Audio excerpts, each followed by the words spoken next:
So imagine that you went to a very expensive university and the president at your college had extraordinary capabilities. For students at Hopper University, this is reality. Last Thursday, HBU President Needle Quabain and the Board of Trustees purchased Ocala Mall for a mere $9 million, compared to being estimated nearly $63 million just 3 years ago. Since the purchase, students have had their own opinions about what the school may do with the mall. For instance, Alicia Berry, sophomore at HBU, thinks the mall should benefit students.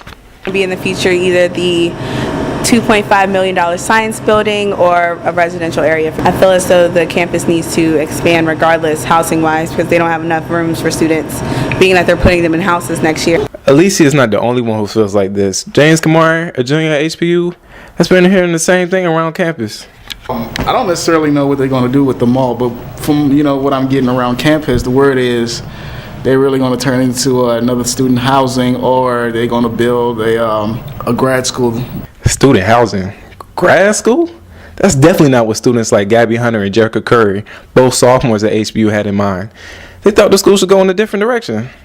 I think Ocala Mall is they're gonna knock it down and make it a basketball stadium.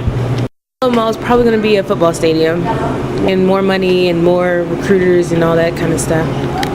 Trust me, there are more students that think the school will use the mall as a sports sanctuary. They're going to build a football stadium. I know, that's what I heard is going to happen. That's what you heard is going to happen? Yeah. I heard basketball arena. They're going to make a new one. He said that. A new basketball arena? He said that they were going to make a new basketball arena. Well, for now, according to Chris Duckley, vice president at HBU, the mall will run as is, and nothing will really change much.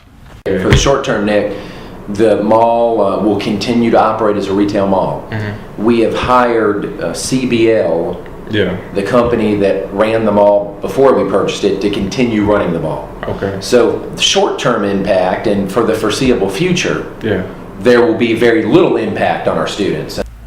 Although there might not be an immediate change to the mall, students are still anxious about what it could possibly be. Who knows? We might all be wrong.